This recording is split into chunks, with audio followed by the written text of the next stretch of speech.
Enter a vehicle right from your desk with the interactive HMI database screens.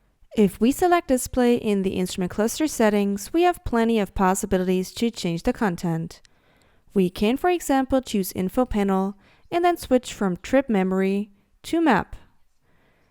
If we then go back to the original screen, the map is now displayed in the center of the IC. So far, so good.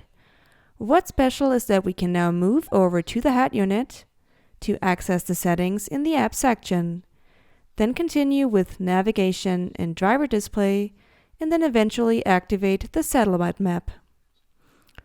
We're not stopping there though. In addition, we can pick layout and then choose the full screen map view.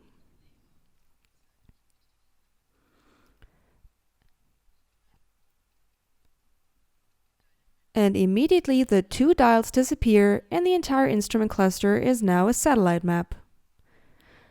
A difference in comparison to the Porsche Taycan are definitely the colors.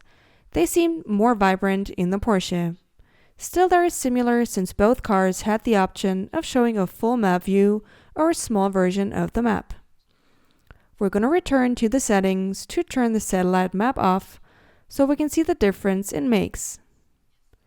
It now looks rather dark since the dark mode is activated as well. To wrap things up, we're going to return to the original layout of the instrument cluster.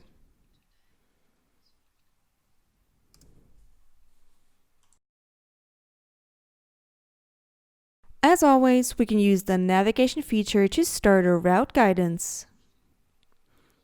If we pick a destination, the system always calculates the remaining fuel range. And as you may have already noticed, we would never make it to our destination.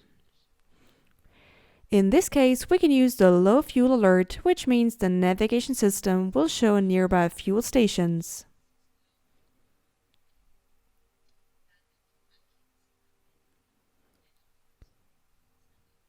We can now scroll through the list of different gas stations proposed. The first couple of stations are stations nearby. However, we can use a filter and then search for options along the route, near our current location, or at the destination. The low fuel alert represents a highlight since it's a function we're more used to seeing in electric vehicles. The Land Rover was definitely an exception.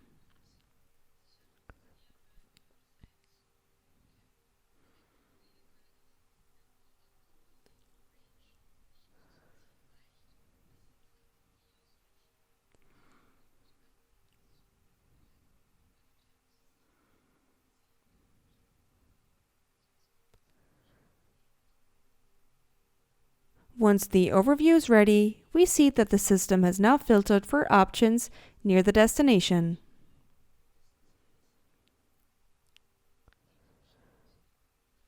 We're gonna cancel the route guidance once we're done.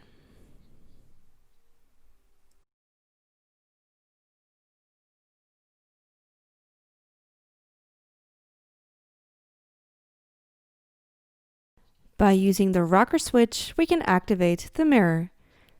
This simply means that I do not have to use the actual rearview mirror, but instead use the camera located above the trunk.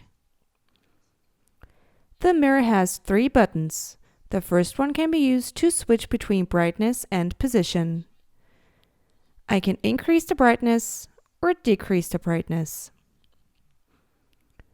Of course, I can also change the position.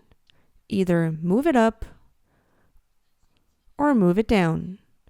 If we push the button, the angle of the mirror changes, which makes it easier to look out the back. The camera basically functions as a second mirror to get a better overview of what's going on outside. To wrap things up, we're going to turn the mirror off by using the rocker switch once more.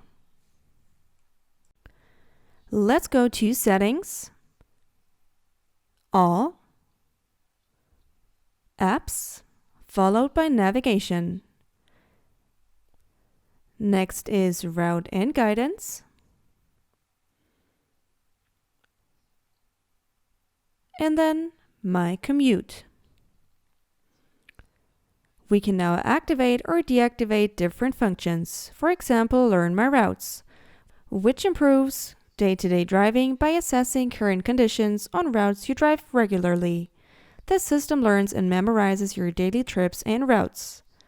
Auto Start Commute, which recognizes frequent destinations and automatically starts My Commute, or Smart Voice Guidance, which reduces navigation commands and controls to the crucial information and makes it possible to enjoy more peace and quiet when driving in places you know well.